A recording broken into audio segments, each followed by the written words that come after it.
internet, Comic64 here, and welcome to episode 2 of season 2 of Comical game reviews.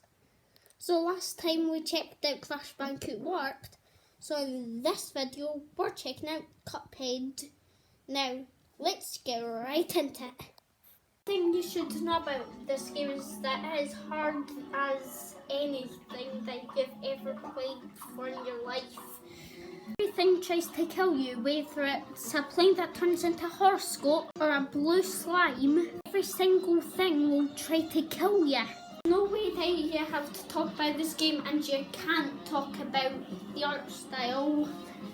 If you couldn't tell, it's trying to reference 1930s era cartoons. Now all references are everywhere. I can't even list all of them off. So I might actually make a video about it. Now this game has been made notorious for being one of the hardest games ever made. And I can't blame everyone that says that, because just look at all this stuff.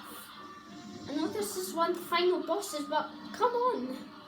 How could you not find this one of the hardest things that you've ever seen in a game?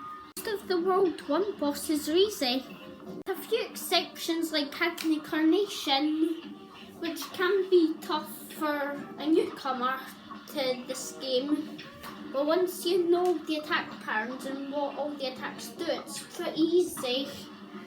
World 2 steps up the difficulty by a ton with bosses like Jimmy the Great and the notorious Grim Matchstick. World 3 is definitely the hardest world by far. It's also the best with some of my favourite bosses such as Captain Brinybeard, Sala Maria, Werner Werman, Phantom Express. But then there's always the annoying bosses like Rumour Honeybottoms. By far the worst and the most annoying boss of them all, Dr. Cal's robot. This mess of a boss has so many problems. I'm just going to list off every single thing that tries to kill you right now. At the beginning, the top of his head creates a massive laser beam that tries to kill you.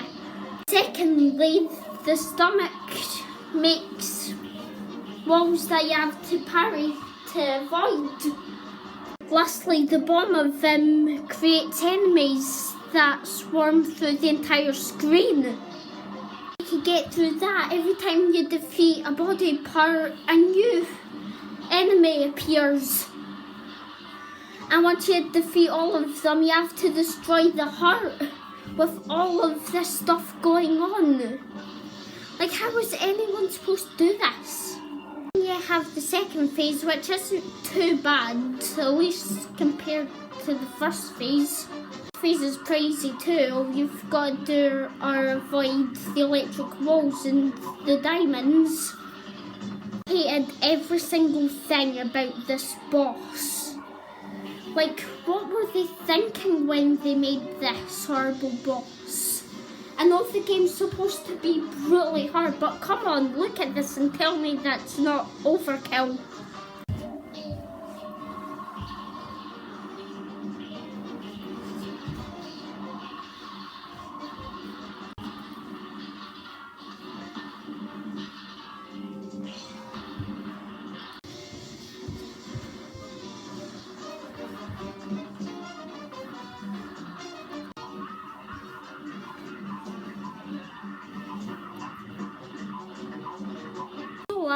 After all that, you'd expect the last few bosses to be hell, wouldn't ya?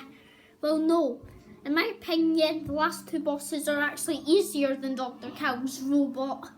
King Dice is one of the most unique bosses I've seen, since you have to roll a dice and every space you land on you have to fight a mini-boss. All these mini-bosses are so creative and interesting that I just love them all. Every single one of these bosses has interesting themes in all their level design and even character design. The most interesting bosses by far is Mr. Chimes, since you have to play a matching game while avoiding him in order to attack him. Once you know the order of the cards, it's pretty easy. Boss with King Dice is also a very interesting one, since all you have to do is parry across all the cards and then attack him. It looks easy, but in honesty it's actually pretty hard. Once you beat him, it is so satisfying, and just getting those last few shots done and parrying those final cards is just absolutely brilliant when that happens. Actually, I can say that about every Cuphead boss, to be honest. There's the final boss, the Devil. Now, the Devil has a lot of phases. In the first phase, he can do a lot of attacks. It's either the spider one, bolt one, or he summons balls that bounce around the room. In the final form, he turns giant, and you have to jump on all the platforms while poker chips rain down from the sky. And he'll either drop an axe from his eye or a bomb from his ear. And this fight gets very tense the longer you play it for. Just seeing the poker chips slowly drop down and trying to avoid all the axes as his tears start coming down and the platforms start going away. It's just really tense while you have all the purple demons spitting skulls at you. Final phase, all you're left with is one platform that you have to jump on. Beating the game is so satisfying, just hearing that bombastic music, knowing that you have beat the game after all that. Well, with a few exceptions of the game being unfair, like Rumour Honeybottoms and Grim Matchstick, the game is absolutely flawless. I absolutely love this game. Now, if you love hard platformer and boss runs, I highly recommend this game.